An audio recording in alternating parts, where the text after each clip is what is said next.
This is Andy Gutierrez from StarWars.com, and you are listening to Coffee with Kenobi with Dan Z. This is the podcast you're looking for. This is James Arnold Taylor, and you're listening to Coffee with Kenobi. I have a good feeling about this. Hello, my friends, and welcome to Coffee with Kenobi show number 589. This is your weekly spoiler-free place for Star Wars community and conversation. I'm your host, Dan Zare, thrilled to be talking Star Wars with each and every one of you. However, on today's show, we're actually not talking Star Wars. I want you to join me, Jen, and Neil as we break down Lucasfilm's brand new Disney Plus series, Willow. This is a fantasy series set many years after the events of the original film, but you don't have to necessarily be a huge fan of the original film or even know anything about it. In fact, we're going to talk all about that on this week's Coffee with Kenobi. So pull up a chair, grab your favorite coffee mug, and let's have some coffee with Kenobi. What? You've never known pain, fear, hunger? When we get out there, it's not going to matter who your parents are or what you think you deserve, because the world is bigger than you could possibly imagine. Joining us today for a cup of coffee to talk about Willow, Lucasfilm's brand new series on Disney Plus, is one returning guest and one brand new guest to the show. First, you know her as Qui-Gon Jinn. She was just on a little bit ago, but she was so much fun, we had to have her back right away. It's Jen. It's Sopchockchai, right? Mm-hmm. I did it. That's great. Jen, welcome back to the show. Thanks, Dan. Yeah, thanks for having me back. We're talking about something very, very different in tone than Andor. Yes. But I am equally excited. So I agree. Well, I'm glad you brought that up. That's going to be definitely an important part of this conversation. But, this is a tricycle. Of course, we've got the three of us here. So who is the third person? That would be Neil Baker himself. Neil, welcome to the show. Hi, Dan. Great to have you, buddy. Thank you very much. It's a pleasure to be here. So I always think of Neil as like the Robin of Pablo Hidalgo, because he and Pablo have great little interactions on Twitter. I've known Neil's, since probably since Revenge of the Sith came out? Days. Yeah, the hyperspace days. Yeah. We all had our own little group of Star Wars friends. We were all on the message boards, StarWars.com, and then we were on MySpace, and then we had our own little server, and we formed our own little group, and we just, it's been great. So it's really a pleasure to chat with you. Thanks. Yeah, I've always kind of been hovering around the outskirts and watching everybody kind of getting on with their Star Wars lives, and it's been fun. And I just figured it'd be nice to dip a toe into it. Funny enough, it's talking about Willow though. I should have been here for Andor, but there you go. But Yeah, well, that's all right. We'll do Willow. I'm sure there'll be a season 2. Now I have you on speed dial, so you're stuck. Awesome. Love it. All right, well, let's talk about Willow. So this is obviously Willow was originally a film. I believe it was 1988? 1988. So it's been a while. It was I want to talk about the movie first and sort of our experiences with it, and then we'll talk about expectations for this show. But Jen, we'll start with you. What do you know about the Willow film? Did you see it? Did you like it? Has it stood the test of time for you? All that good stuff. So funnily enough, Willow was actually like a blind spot in my viewing experience. So I actually just watched the film for the first time maybe a couple weeks ago in preparation for the new series. I don't know why I missed it. I've seen pretty much all of the other 80s fantasy movies that were around during that time. Like, I have fond memories of Labyrinth and Neverending Story and all that stuff. And so I don't know why I never watched it. But so I don't have the same sort of long time nostalgia attachment, which I think is interesting going into the series. But did really enjoy the film, and I think, actually, I can't say if it actually holds up because I didn't watch it when it was released. But the effects weren't actually as dated as I thought they would be. And I really thought the story was very endearing and charming. I loved that it sort of had a fairy tale narrative structure to it. And I really loved Warwick Davis. And so I was really excited after I watched it going into the series. All right, so good. So it worked for you. And I'm glad that you watched it with a fresh eyes because it's something new to you. Now, Neil, I know when we first I put on the CWK Cafe, our Facebook group. Hey, does anybody want to join me to talk about Willow? Mm. You said you hadn't seen the movie, but now you have seen the movie. Yeah, I had to because we wanted to watch the series, and my kids kind of said, "Can we watch it?" And I went, oh, "Okay, this is going to mess up my interview with Dan because I'm meant to be going in blind." But yeah, so I'm in the same boat as Jen now. I hadn't. It never. I don't know why I didn't watch it. It just didn't appeal to me for some reason, and I think the reason. I mean, I was 21 when it came out, so I was at an age where I was doing other things, I guess. But yeah, I know other people of my age that love Willow. They've got a real nostalgic memory of it and a love for it. And anyway, so I ended up watching it on Sunday, and I feel kind of I feel a bit bad about it, but I wasn't keen. I think, and I think the reason why I never watched it originally was because it was kind of. It was a Lucasfilm production that was coming off the back of the Ewoks movies and stuff, which again is something else that I'm sorry for anybody that's going to be mad at me, but I don't like the Ewoks movies, so it just felt it was that kind of style, and that's probably why I didn't see it. Having watched it though, I liked parts of it. I didn't feel. Structurally, it had a good fairy tale feel to it, but something about it just really bugged me, and the humor. I know I love it in the new series, but in that movie, those brownies just did my head in. I couldn't bear it. It wasn't funny. It was, and you know what? I kept thinking all the way while I was watching it. I kept thinking of Spielberg's 1941, where it's that kind of that forced humor almost that sometimes it hit.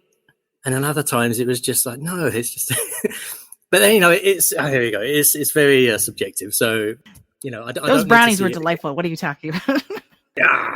Yeah. So this is, so what, real quick question. So you watched the first 2 episodes and then you watched the movie. Am I right? No, I watched the movie first. Oh, you watched the movie first. I needed to do that. Yeah. And then, cause I knew I needed to watch the episodes. Oh no, wait, hang on. No, the episodes came out last Wednesday, didn't they? Yes. Yeah, so I watched the movie on Sunday. We did episode 1 on Monday, and episode 2 I watched before this chat. Okay. I wanted to make sure it was nice and fresh. You're fresh. It's all very fresh, yes. So first of all, it's totally fine that it didn't work for you. I think there's nothing wrong with it. We're not going to all agree with everything, but that's okay. The brownies, that was a pretty funny line. So here's my story with the Willow film. I saw it in 1988 in a theater when it came out, and I haven't seen it since. I still haven't seen it since. And I did that on purpose. I did a little bit of a sociological experiment with myself. I wanted to watch this series with a very, very, very distant in the recesses of my mind, surrounded by cobwebs and old 1980 Chicago Cub trivia and all this other random stuff that's just not important anymore. It was back there, but I wanted to take in the series without the movie because for this one, I almost felt like the movie might hold me back. I remember liking it because it was Lucasfilm and it had swords and it had Val Kilmer. I remember that is why I went to the theater to see it because Lucasfilm was on it. I was going to see it. Didn't matter. And I remember thinking it was fine, but it didn't impact me all that much, and that was okay. So then we get to the series itself. Let's go back to you, Jen. What was your anticipation like for the series? I had seen the trailer for it at Star Wars Celebration. And I think that, I had heard that there was a series in the works, but I hadn't really thought much about it because I hadn't seen the film. It wasn't really on my radar, but I remember when I saw that trailer, I was like, whoa, like what? Okay, I have to be paying attention to this now. I guess I was sort of planning on taking a little breather during that really long mega panel. I'm like, oh, this is the Willow part. I can sort of like not pay attention, but then it immediately grabbed my attention. So I was generally pretty excited, very curious to see what they would do because I remember during that panel they introduced a pretty hefty new cast. And so I think that was the big question mark for me was how much of a role would those new actors and new characters play. And it turns out they are pretty substantial. They're the show. Yes, absolutely. And Neil, what about you? What was your anticipation like for this series? Yeah, it wasn't really on my radar. I mean, I knew of it, and I did see one of the announcements when they showed it on TV, when there was the cast all sitting around on the picnic tables, and it looked like a good-looking cast. It looked well picked. I was happy to see Erin Kellerman there, and so I thought, okay, this could be good, but I had no thoughts. I had no idea about how it was going to play out. I just knew there was a lot of people behind it that are heavyweights, and so it had to be substantial in some respects. But yeah, I just went in with pretty much zero expectations. It's kind of, I think all my anticipation was taken up with Andor and stuff. So Great. I was looking elsewhere. Understandable. I when I knew that John Kasdan was involved, I was intrigued because I love him, and I obviously love his dad, as we all do. I got to talk to him at the Solo press junket back when that film came out in 2018, and I just really liked him. I thought he was smart. But as I mentioned a little bit ago, Willow was like, fine. It was fine. When I saw there was going to be a Willow series, I knew people would be excited. I was sort of ambivalent, to be honest. I really, didn't really know what to think. And was I going to watch it? Oh, probably, because I've, got the podcast, and I just feel like that would be a nice thing, an important thing to do. And, but to be honest, I really have fantasy fatigue. And, every other week we've got Epic Quest, a new book series, and new shows. And how much emotionally can I honestly invest in all these different adventure things that, and I feel like with this, and you both are educators, you probably have felt similarly, between being a teacher, especially of literature, and then covering Star Wars for almost 10 years. My state of interest for something like this is pretty small. In fact, a lot of my students are like, hey, you're watching the show? I'm like, well, most of my geek time is spent on Star Wars, so I don't really have time for it. And then I went to the D23 Expo, and I saw the trailer for this thing, and I was hooked. It blew me away. It took my breath away. I'm not a Game of Thrones guy. I'm glad other people like it, but it's just not for me. I did watch the whole first season, so I gave it a legitimate chance, and I appreciated what they were doing. But that tone is just not my. That's just not my my deal.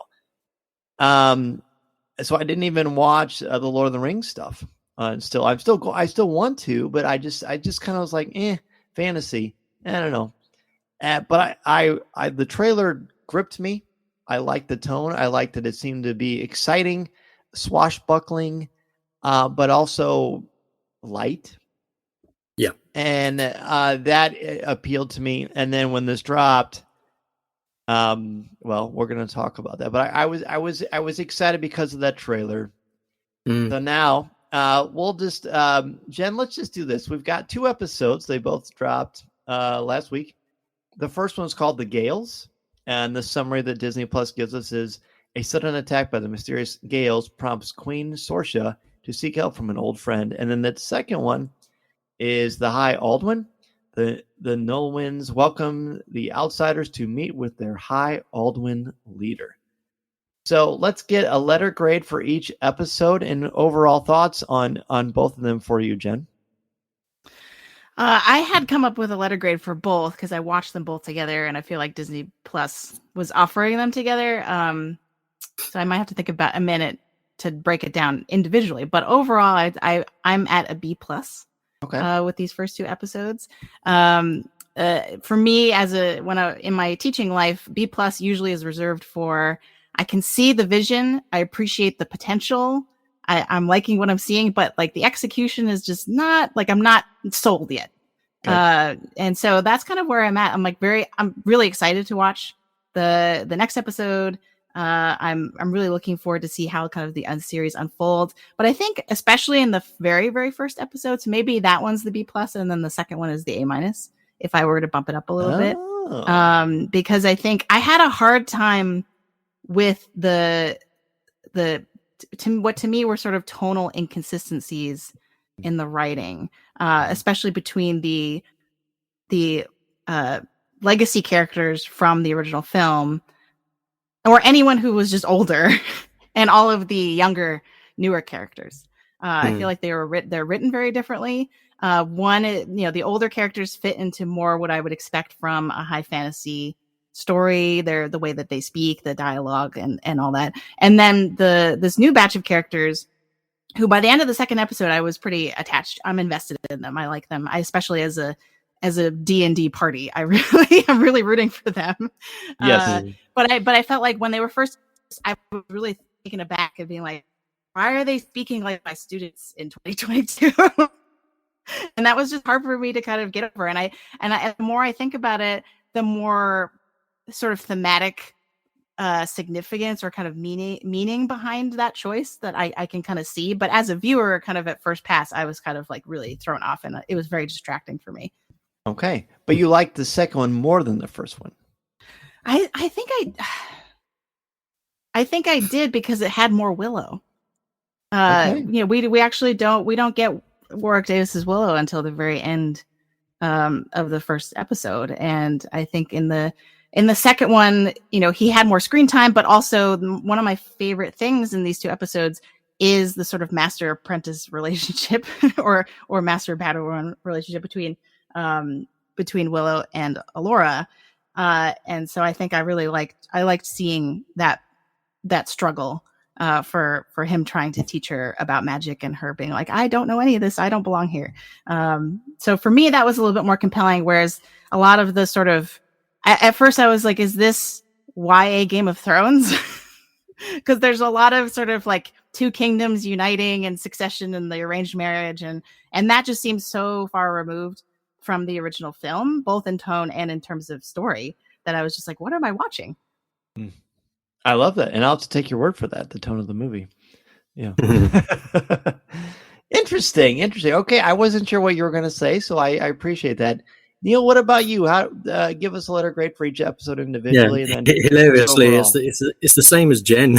it's so funny. I was like, when Jen said B+, I went, oh, that's what I was going to say. And then she said A- for the second one. I was like, yeah, that's what I was. So yeah, I mean, I'm absolutely in the same camp. I liked the second episode more than the first one, not enormously more, but the writing really gelled for me in the second one. I thought it was so witty.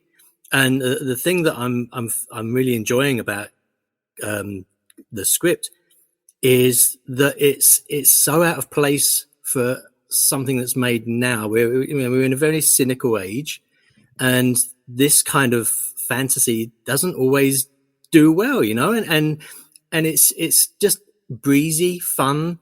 I mean, it has its dark moments, and it needs its dark moments with the Lich and the Crone, but I think, the humor is so good now in this. There's really lovely little asides. The dialogue is peppered, really well with some nice little gags that don't seem forced. And I'm sorry, but I'm going to go back to the movie. It just felt really forced, a lot of the humor. In this, it comes off a lot more naturally. I do agree, though, with Jen that the contrast between the older characters and younger characters, especially in the first episode, was really quite jarring. I found, in a way, it was really weird. I was actually kind of taken aback by Saoirse as well, just the way she was. I mean, it took me a little while to actually come to terms with why she was treating Princess Kit the way she was, and I've had to sit down and dwell on it a little bit to appreciate it, but I found her quite harsh, and having just seen the film, this really flew in the face of the character for me. So, time has passed, and we have this unknown character arc, and Madmartigan is missing, and I understand now, but at the same time, I don't know, it didn't sit right in the first episode, but I really enjoyed the second episode. And you're looking at somebody like Graydon, Tony Revolori's character, just, you know, within 2 episodes, he's had this massive arc, which I love to death. It's just extraordinary. He's just gone from this wimpy guy in the first episode to suddenly somebody who feels, you know, like a valuable member of the party, even if it's not appreciated by everybody in it. But I really love that character now. I thought he was going to be my disposable character, but now I'm invested in him. So it's taken me by. I'm kind of disappointed that Ralph Ineson is at the moment. Ballantyne is like a possessed and a baddie, because I really like that actor, and I want him to do some heroic stuff. But on the whole, yeah, that's my ratings are the same as Jen's. I think, you know, it's a good start. I'm enjoying, and the other thing as well. I mean, you mentioned about all this fantasy and stuff. There's a lot of stuff that I can't watch with my kids. I wouldn't sit and watch Game of Thrones with my kids. They're 14 and 12. And, you know, and maybe I'm being a bit harsh, but, you know, I don't think they're ready for, obviously they're not ready for Game of Thrones, but there's some stuff they can't watch. This is something, you know, right now we're sitting down. They weren't interested in Andor, but we'll definitely sit down for Mando. We're sitting down and watching Willow together. And now we're watching, and Wednesday together. So it's a good time, you know, and it's a good time to have these kind of too adult, non-cynical things, you know, to enjoy together. I love in that. A roundabout kind of way. Yeah, it's great. So I'm a little bit different than the both of you on this one. I like the Gales quite a bit more, actually, than the High Aldwins. And we'll talk about that throughout our show here today. But I would give the first episode an A, and I would give the second one a B. The reason being, the first one really took me by surprise because it's full of archetypes that are not stereotypical, and they continue to sort of stretch that concept. And I won't say it surprised me, but it was a nice, refreshing twist. I appreciated that they were taking these archetypal characters and ideas and concepts. You know, the princess is being forced to marry the stranger, but in fact, not only does she not want to, but she might be in love with the leader, one of the head soldiers, who happens to also be a woman too. I love that. I thought that was a cool twist. I like that the shallow twin. Of course, we've got twins in mythology, which who doesn't love that? Pretty much everybody has for thousands of years. But it's a kind of a cool that there's a little bit more to him. Hopefully, I like the fact that the blonde could be vacuous damsel in distress is anything but. I really enjoyed that a lot. There were some great little fight sequences. I really liked the humor.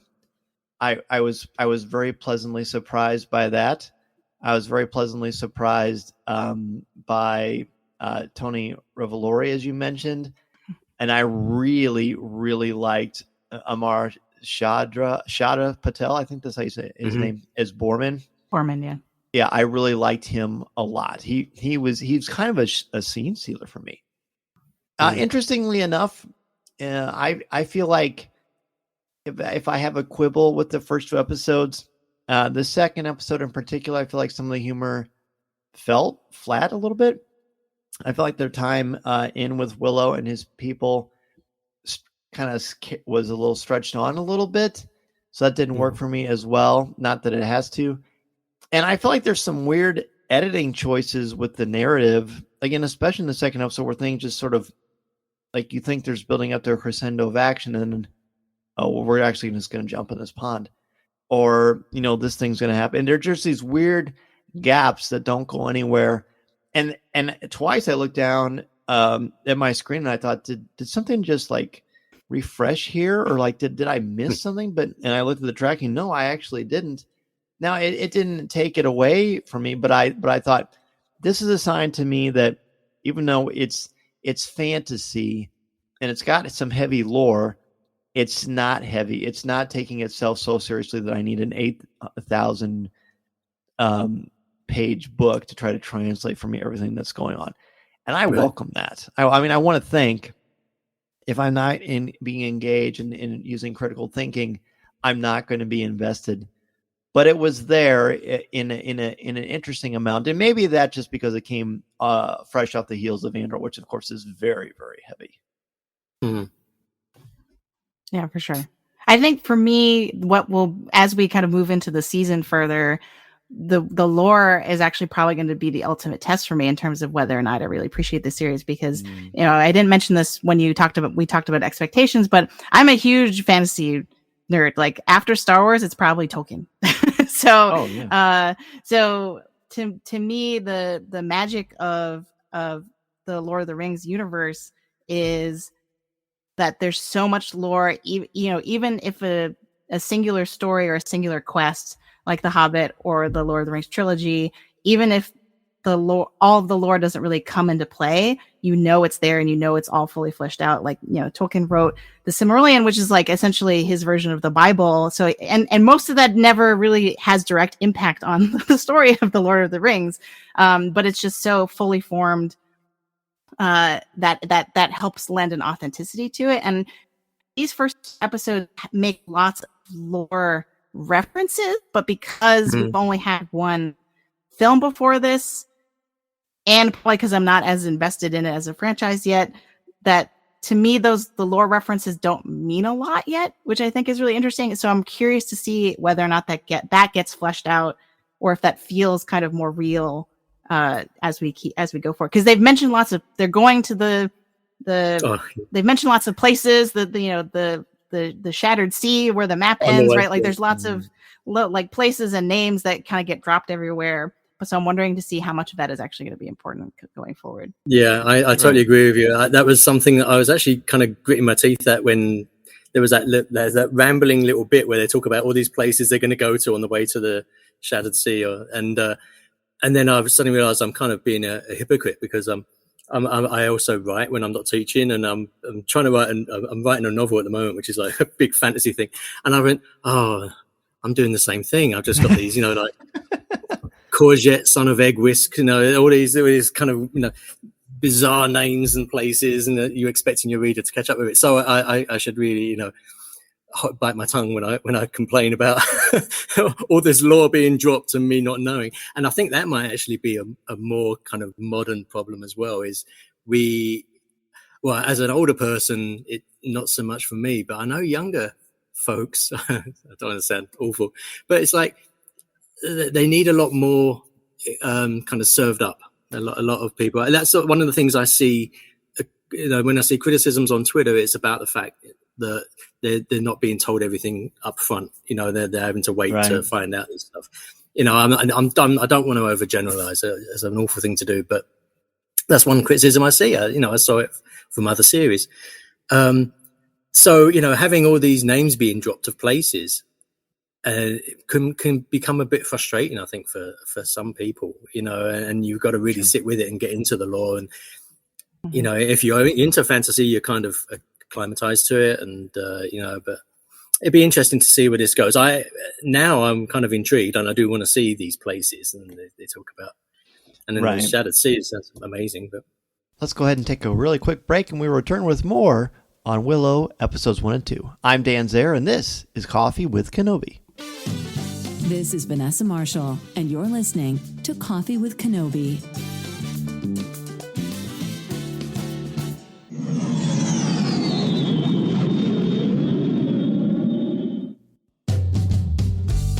There's only so much bandwidth, I think, too, with like keeping track of like mapping things out, and I rememre the consciously thinking, yeah, I'm not going to keep track of that. Can I just mention those in the first episode? Sorry, when Graydon is deciphering the stuff on the wall, does he say that it's Angorian? I thought he did. I think he says it's an Angorian. Okay, so is that like Angora? Is it from Angora? And there's also a place called Kashmir. So I'm asking, is Willow made up of places that are just basically fabrics? Because it's kind of the land of pleather is on the third episode. Pleather is coming up. Yeah. It's a literal and figurative tapestry of the story. Exactly. Look at that. Very good. Wonderful. Yeah, I love it. So yeah, I do want to be clear. I also worship at the altar of John Ronald Reuel Tolkien. I absolutely love him. And teaching The Hobbit for as many years as I have, it's like that. That is so precious to me that it's hard. Like that's what I meant earlier. Like I have new franchise fatigue because it's almost like I've already, and it sounds very close-minded, and that's certainly not how I hope it's coming across. I love so much the classics, and I would put Harry Potter up there too. I think that the world that J.K. Rowling built is almost without peer, and it's hard to win me over with that kind of stuff. And this is doing it by not forcing me to do it. I mean, a lot of the Willow background stuff, I'm a little lost, but I'm okay with being lost because I don't need it spoon-fed to me. But I want to see because like you said, Jim, I'm invested in these characters by the end because there's something compelling about them. I think the cast is great. So let's kind of look at them all individually. Just overall impressions of Willow. I'll actually start on this one. Willow Ufgood is his name. We have been told that he is the last wizard, I believe. And he's got, he's a very interesting character. He's very family focused. I think it's cool that his daughter in real life plays his daughter, I believe, in the show. Annabelle, I really thought that was wonderful. And Warwick, who doesn't love Warwick Davis? He's as sharp as attack and witty and charming and fun. His character at this point, I don't really know what to make of Willow yet. The flashbacks, I think, are what are throwing me off because there's clear tension, really nasty tension between him and Queen Sorsha. And it's understandable why, because it's about protection of youth. And I get that.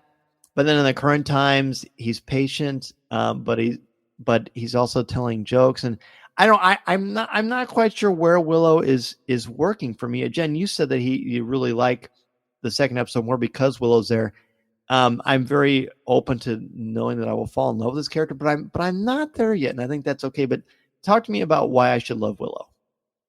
I think it's because of this dichotomy between his philosophy and Sorsha's that I find so compelling, because her response to the prophecy and his vision that they keep referring to and sort of flashback to a bunch of times is to become more isolationist as a kingdom, right? They build the barrier. You can see in the first episode that she doesn't want her kids to be going too far, to be doing anything dangerous. It sounds like she's the one who decided to conceal Alora's identity and basically completely change her life for her own safety, right? So that she actually believes that she is a kitchen maid as opposed to, the future empress. And I think all of that. So make decision making from a place of fear, whereas Willow, it seems like even if he's sort of, I guess maybe, well, we haven't seen yet. We haven't seen his powers really yet. So I don't know. I think it's too early to say, but even if he's not, as Sorsha says, like a powerful sorcerer still, as I think I partially expected him to be at this point, even if he's not a super powerful sorcerer, he still is saying, no, we have to face this head on. We can't hide from it. It's going to come eventually. We need to kind of get out there. We need to fulfill the prophecy of Elora Danan, right? And so he just seems so much more proactive, and he believes in the philosophy, the prophecy about Elora Danan. And so, and yet we learn, I think, at the end of the second episode, that part of his vision is that she must die in order to do this, right? So that's a very dark, heavy thing that sort of he's carrying with him, and yet he still has this very kind of like hopeful, optimistic approach to saving everyone from the forces of darkness that he knows are coming. When you're watching, and I'm glad you brought that up, because first of all, Elora Danan is such a great name for a fantasy character. I mean, what a great, you dream about, if you're a D&D player, you dream about coming up with a name that cool. Mm-hmm. But this entire first two episodes, and you just brought up something that made me think of this, the entire time I almost pictured like Joseph Campbell sitting on the set, even though he's not with us anymore, screaming, all right, here's the call to adventure, here's the refusal of the call, okay, here's the crossing of the first threshold. Like, it's so beautifully interwoven that it almost hits you right in the face. But I mean, I teach the Hero's Journey, so I filter my life through it probably in an unhealthy fashion at this point, and you're probably both in a similar vein. So I really appreciated that. But Neil, talk to me about Willow and the character for you. So Willow is kind of the not the least interesting for me, but is not a huge priority for me. I think it's because for everything that I've ever watched throughout my life, I've always been interested in secondary characters more than main characters. It's like, watching Star Wars, Luke wasn't as interesting as the aliens and the droids and, whatever. So Willow is the heart of the story, and he's our humanity in a way, the drive and the loyalty and the passion and everything. And I can completely appreciate that. But like I said, I'm kind of more into the Gradens and the Jades and and what's going on with them. I'm really, that's the stuff that really fascinates me. So I did like, though, having just seen the film, I did appreciate the callbacks that they did with the choose the finger, and then the reading of the bones. I thought was a really nice touch, and the fact that he was as equally lost as Billy Barty was in the original film. They're both kind of making this stuff up, which is lovely, and I really liked that. But I agree with you. I feel like there's something bigger coming from him. It's almost like he's holding himself back. But otherwise, Warwick Davis. I mean, you can't fault the guy. I mean, he's so good at everything he does, isn't he? So it's his stuff with Ricky Gervais is so good. Yeah, but Annabelle Davis as Mims, she was so good. I love doing that. Really delightful. Really delightful. Yeah, absolutely. Right. And really brought back that heart from the original film, right? That I think one of the most compelling thing about Willow as a character in the original is that he has a family. He has a whole family, but he's not just by himself, and yet he still goes on this quest, so the stakes are much higher for him. And so I think that was really nice to have Annabelle Davis in this, because she immediately brings you back to this like tender familial relationship. It's clear that they've, that she's been taking care of him, and like, she's fussing after him, but then she's very fierce. And so, I loved her character. And like the way that she talks about finding Alora as a baby is so beautiful, because she just like, you can see she somehow manages to reproduce the wonder that she must have experienced as a child. And I thought that was really great. So I love that whole section of the episode. I was quite choked up actually when she said to her father, you'll always be and you'll always have been my hero. And I love that too. It was just like, oh my God, because that was just Annabelle talking to Warwick there. It really felt just like a very personal moment, You're getting me choked up thinking about it like that. Yeah. That's my eloquent voice. No, it's true. Well, I guess in the interest of time, because we probably scratched the surface of the plot, and that's probably okay. But talk about things that stood out to you, whether it's characters or plot moments or things that made you think, I can't wait till next week. Can we just talk about the really unsubtle Star Wars reference that was knocked in there when we're talking about the magic being an energy that flows through all living things? I cracked up. Yeah, I was like, I have an entire list of Star Wars parallels. Yeah, and also the fact we got is there more than 3? I've identified 3 people now from Solo that are in Willow.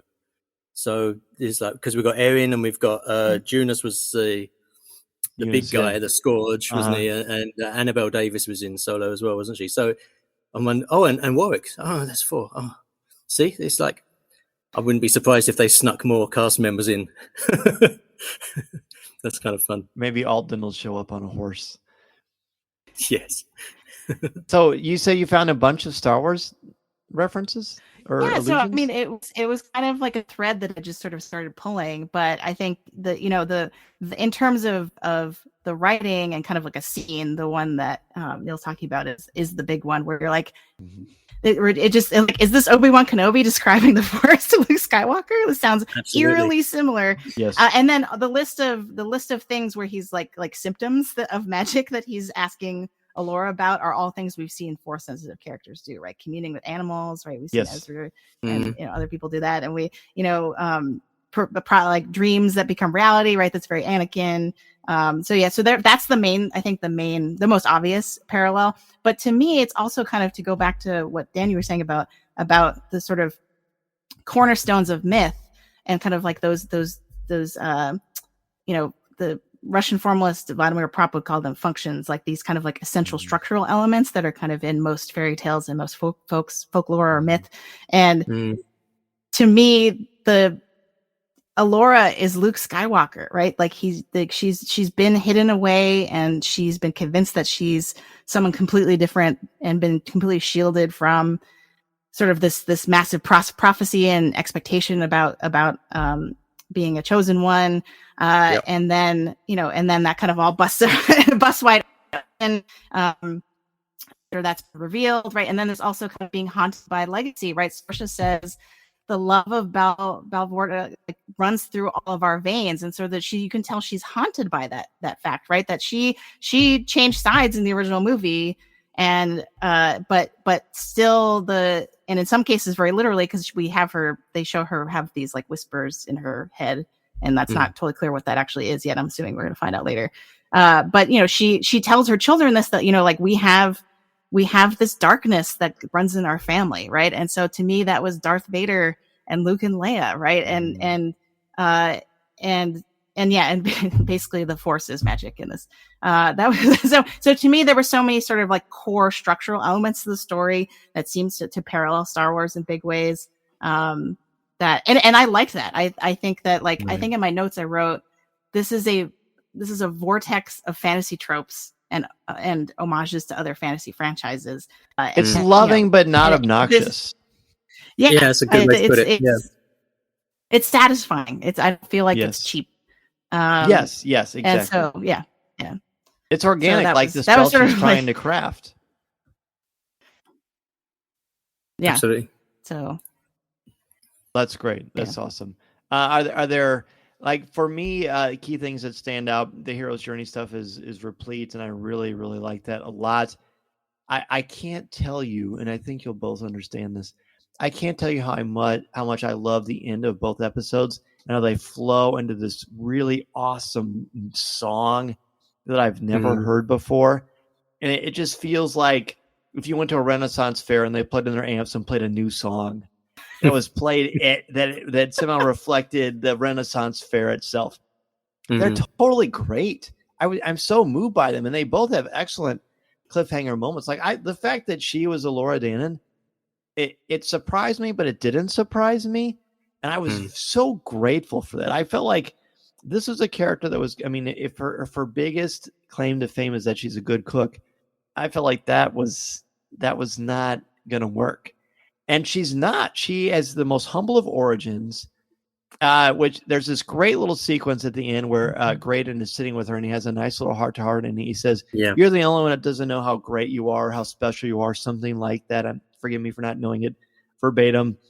But that was so good. That's like the crux, like the hero with the mysterious background that refuses the call because they don't think they're worthy or brave enough or strong enough or smart enough or whatever the case may be.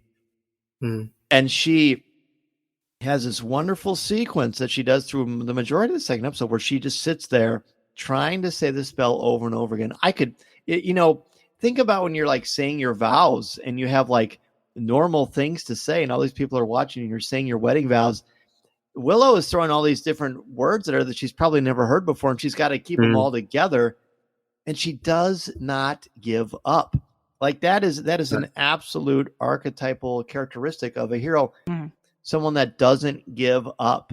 Everyone else would have, or they would have given up on her, but she does not do that. And so when she's taken at the end by the actor you mentioned earlier, who's taken on the Hawkeye from the first Avengers role, that was so fantastic and magnificent. And that was such a great hook for me. Yeah, nice cliffhangers for both episodes, I think. Yes, and the music, I'm telling you. The music is very good, actually. Yeah. Sorry, go on, Jen.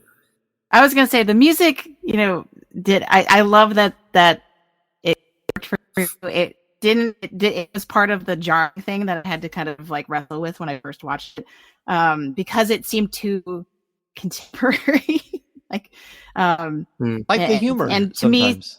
Me, I guess, and I think it's something I had to kind of sit with for a while and be like, why am I having this response to this? And I think that's purposeful. I think that the story is about the two generations of characters and kind of them being at odds with each other, have a different points of view, right? And then there's something that Graydon says to Kit, where he said something like, we're going to be the ones in charge someday, and let's, so like, why does it matter whatever, what our parents are telling us to do? And we can make the world in our image, like we can make the world what we want it to be, which I thought was very like thematic. Like to me, that was the thematic glue.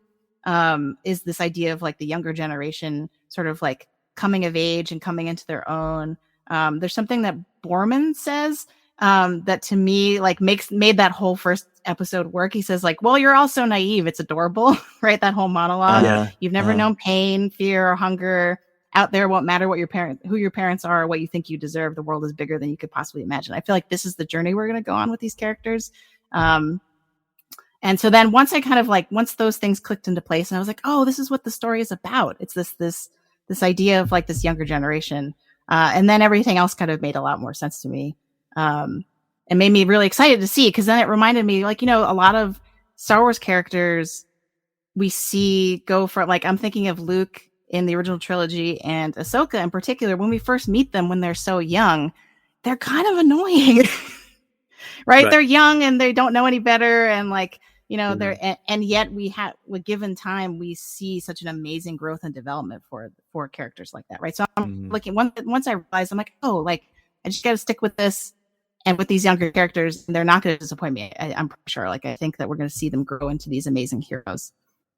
I like that, and I appreciate your perspective. And like, I remember watching it in the humor and the music, and I remember thinking, this is a little jarring, but boy, it's really welcome. And I think that might be also why I'm taking to the series much more than I really, truly expected I would, because they're attempting to modernize it without feeling like I'm watching something on MTV. Does MTV even? No, I know you mean, or CW or something. Yeah, exactly. It doesn't feel like that. Like it's definitely different from what we expect from the world of fantasy, but it just feels right here. And I think it's because the cast is, they're awesome actors. They're very endearing and charismatic, but they really deliver their lines with authenticity and aplomb. And I think that's why it's working. But I totally respect what you're saying, Jen. Like, I know what you mean.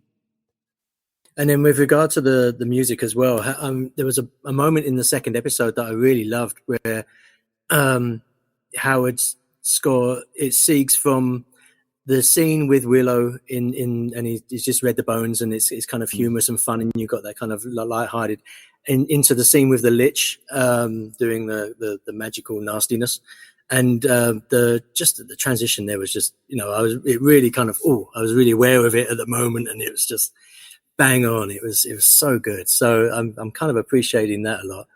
Yeah, and I agree with Jen. I think it's definitely a generational show. It's absolutely a generational show, and kind of, I don't want to hark back too much to what I said earlier, but it does feel like it's out of place in this kind of, the cynical environment that we're in, and yet it works so well, maybe because of its parent and the fact that everybody is invested. I mean, the cast, Ruby Cruz is as Kit, I think, is fantastic. She's so good. She's hypnotic to watch, and and I mentioned earlier, I love Erin Kellyman, and so she's just great. And and I really want to see their kind of relationship explored for sure in the show, because I think it's something really. There's a lot of tension there, and there's a lot of love there, and it's perfect ingredients for something kind of exquisite. So. I'm in. I might have to watch the film again to see if I can appreciate it differently. Well, let's see what happens when the brownies appear. when they turn up in the series, let's see if my attitude changes. Well, we haven't talked about Prince Eric yet, or Prince Eric. Yeah, that's true. AIRK. So Dempsey Bright. So he's the twin that is just the archetypal, womanizing, irresponsible person. Who claims to have changed his ways because he's in love with Dove, and I kind of like her nickname, is Dove, because at first it's very played as she's like he's very much objectifying her, I think. But a dove in Christian symbolism is, of course, an immense symbol of great power, significance, in spirituality, unlike anything else.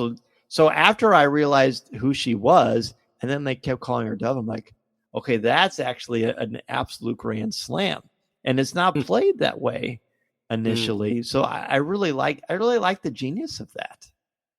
Yeah, it seemed at first like they were just trying to her identity, right, by giving her all these different names, and then and then know her real name. Just out of curiosity, for both of you, at what point were you tipped off that she was Laura? Oh, immediately. So, and that never happens for me. That never. Because I feel like the show I feel like the show thinks it's tricking us into thinking Jade because of the color of her hair. And well, she's yeah, the first you know thing what? we see after My wife was actually, my wife was mad after that first episode. She was livid because she was like, "Why was Jade not, Laura?" She goes, "Why does it have to be a blonde girl?" And then she was thinking about The Witcher, and I think she's tired of petite blondes. I think so. Yeah, and I kind of said, "Yes, dear," and just didn't say anything else there. But yeah, it's. I don't know. For some reason, as soon as I saw, she was this, kitchen girl, I went, yeah, she's the one. And then it turned out to be true, and it doesn't happen to me very often. So I'm happy to score that one. I thought it was Kit too, and I just thought it was a given. I'm like, well, how many people know that she's the one that's so important? And then I just thought I thought that Dove was just going to be this annoying character that's going to be lovesick and puppy dog-eyed and chasing. and then is when she was on that log going across that chasm, which, talk about crossing the first threshold. Yeah. And I thought, and she didn't die, but she heroically pulled up and like, oh, they're going to give her a little bit more to do than just be a cook that's pretty. Thank goodness. And then she approached the barrier, and I'm like, whoa, this is her. So maybe I should have figured out a little bit sooner, but they had very much tricked me into thinking it was going to be Kit. So once she approached that barrier, I'm like, oh, maybe she's going to be Laura. And I was very happy because, again, I wanted this character to be more than just a trophy for this prince who's clearly a reckless. And I thought the story in our times deserved more than that. And I'm glad that we got that. What about you, Jen? I became suspicious because originally, because of the way the editing works in the opening scene, we get Sorcha's exposition and then it cuts right to Kit and Jade, and I was like, oh, Jade has the right color hair based on the baby that's in the movie. So that was kind of my assumption. But then once Sorcha sends Jade away so easily, then I was like, oh, wait a minute. She can't be Laura, because wouldn't she be worried about her getting hurt or being in danger? So then it sort of became clearer that I'm like, oh, okay, it's probably Dove. Cool. All right. Well, time is running short. The coffee's running low, and so any last minute thoughts as we wrap up our discussion of the first two episodes of Willow? I liked the scene at the beginning of episode 2.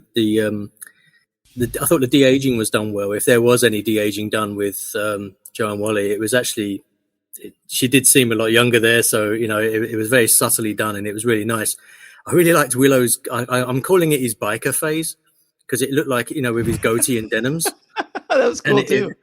Yeah, and I was like, wow, this is like biker Willow, and so I'm into that. Yeah, so it's interesting to see where this goes. Bottom line, I'm invested. I'm in. My kids are invested, so that's all I can ask for, and it's quality stuff. I'm loving it. I think for me, the big appeal of this is the idea of myth making and how the story so far seems to be engaging with that idea, and just the idea that we hear the tale, and it's a very clever way of doing a sequel series to a film that was a very long time ago, because I think turning the events of the original film into a myth characters sort of repeat and echo throughout these two episodes, I think is very powerful because, and varying degrees of success, right? Because like some of the nobles that Eric's flirting with at the wedding dinner, they get all excited because they're like, "Oh, we've heard the story about your parents." Basically, repeat the plot of the original movie, Yes. and then we hear. So it's interesting to hear it in that context, but we also hear Willow himself very kind of like almost pleadingly trying to manifest, what he wants to happen by kind of being like, "No, you are Alora Dannon, the blah blah blah blah." Like he goes through the whole spiel at least once, maybe twice, and it's almost kind of like this. Not incantation, because I don't think it in of itself is supernatural, but the idea that like they're trying to manifest, like we believe in this story, in this myth, and that's what's kind of going to guide us through the story. And I think I really like that idea in general, but I also really like it as a sort of a mechanism through which to do a sequel. I think it's really smart. And I'm interested to see kind of what happens going forward. I think like I kept trying to. I think it's too soon to see if there's any sort of allegorical significance to the series. Tolkien famously said that he hates allegory, and that people, and yet people still try to foist allegory upon Lord of the Rings. And so I'm wondering, since I see so many similarities to this between this and Lord of the Rings, it'll be interesting to see if that actually pans out. Yeah, the myth works best when it just happens when they're just having fun and dropping some jokes and organic, and they're not taking it seriously, but they are taking it seriously. That's not a good way to describe it, but I think that makes sense because it doesn't feel like this verbose George R. R. Martin, tome that you have to invest in and all this kind of stuff, and it's there for the taking, and I think it is very clever how you can see the movie or not see the movie, and the exposition and the flashbacks do what they need to do to get your palate ready to consume this feast. And it is a feast. I really like it so much more than I thought. It's great fun. It's interesting. The cast is really wonderful. And that, I think that's what's going to keep me coming back for more. And I'm invested as we all are. And that's great. But the fun for me was talking about it with the two of you. It was great to have you on. I can't think of anyone else. You two were a perfect pair for this. So I'm really grateful for both of you coming on Coffee with Kenobi to talk about the first two episodes of Willow. Jen, please let everybody know where they can find all of your work and where they can chat with you online. Sure. So you can find my writing at thelongtake.substack.com. Substack is a hybrid blog newsletter, so you can subscribe for free and get my reviews. I do all new Star Wars and Marvel. I'm probably, it's a busy time of the semester for me, so I haven't gotten around to writing a Willow review yet, but I'm hoping to add that probably in the next week. Also, sometimes my edited versions of my reviews end up on for Star Wars end up on Fantha Tracks, and I wrote some articles for Fantha Tracks for Star Wars Celebration this past year. But on social media, you can find me on at Sopchockchai, Sopchockchai, and on Hive, though Hive is sort of question mark at the moment in terms of whether or not it's not really working right now. But I'm at Qui-Gon Jen over there. I'm technically at Sopchockchai on Twitter still, though I've sort of tried to wean myself off that app because it just seems like not a good situation over there. So yeah. All right, thank you. Well, good luck. I'm looking for that review with all of your free time. Classes just ended for me, so it's like grading. Maybe squeeze a review in. When you teach writing and you're a parent, free time does not exist. Very true. Yes, I understand. Well, it's great to have you back on. Neil, you nailed it, buddy. You nailed the audition, as they say. Where can people find you? So on social media, you can find me at Nobby1138 on Twitter, and Hive, which again now I'm trying. Yeah, Hive is a little bit barren at the moment, but it's I've got expectations for it, so we'll see what happens. If you want to see what kind of things I've been producing, I publish strange books at April Moon Books. book.com. You can find my stuff there. The last book I just published was The Call of Cthulhu, which is Winnie the Pooh meets H.P. Lovecraft. And it's really good. I'm just going to plug that now, but it's done very well. It's my best-selling book so far. 10 really good authors. So I like anthologies. And then otherwise, you just know me. I'm on Wikipedia. Yeah. I gave the backstory to the Rolo droid in Phantom Menace. That's my claim to fame now in the Star Wars land. Okay. And I'm always going to plug it for the rest of my life. You should. Yeah, I should. And then that's about it, really. I'm planning to create my own channel on YouTube called Comfy, and it's going to be my favorite comfort films combined with my favorite comfort food. So it's something to make and eat while you're watching the film. And strangely, most of the films have got Caroline Munro in them, so it says something about the fact that a lot of my films are from the 70s. But yeah, it's interesting. So anyway, I'm working on the scripts for those and planning that. So anyway, you'll probably see more of me unless the teaching does me in. Well, I very much appreciate you being on the show and both of you lending your time and talents. Yeah, thanks, Dan. It's been a pleasure. Thanks, Dan. Yeah, thanks. Listening to Coffee with Kenobi, you are, with Dan Z, the podcast you're looking for. This is...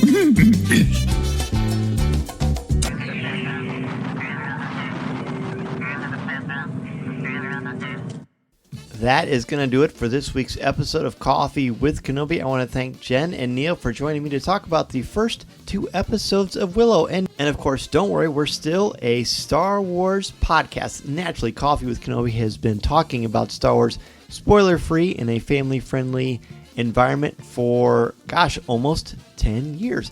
But this is a Lucasfilm property, and so many of you are Star Wars and Indiana Jones fans, so I'm just going to go on a hunch that because Lucasfilm has created Willow, and this is George Lucas's idea and his characters that they are expanding upon with John Kasdan and all the other amazing people that are working on this series, they just seem like a natural fit.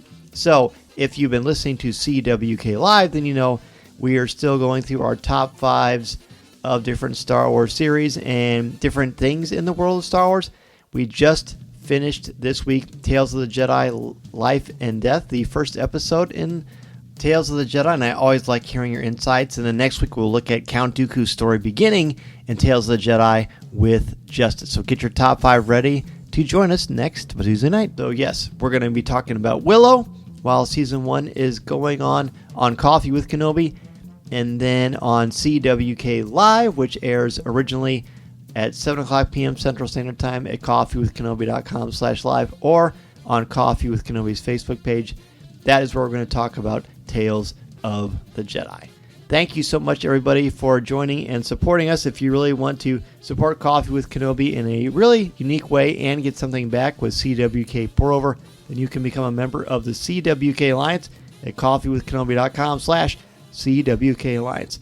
Thanks again for joining me. Be sure to go to MEI and Mouse Fan Travel for all of your travel needs, or if you want to join me and several members of the Coffee with Kenobi family on the Galactic Star Cruiser next summer, June 12th to the 14th, go to coffeewithkenobi.com/mousefantravel and let them know you want to join Dan Zare and Coffee with Kenobi's Galactic Star Cruiser voyage. I will see you next week. Have a great one, everybody, and remember, this is a podcast you're looking for. This podcast is not endorsed by the Walt Disney Company or Lucasfilm Limited. It is intended for entertainment and informational purposes only. The official Star Wars website can be found at www.starwars.com. Star Wars, all names, sounds, and any other Star Wars-related items are registered trademarks and/or copyrights of Disney and their respective trademark and copyright holders. All original content of this podcast is the intellectual property of Coffee with Kenobi unless otherwise indicated. This is the podcast you're looking for.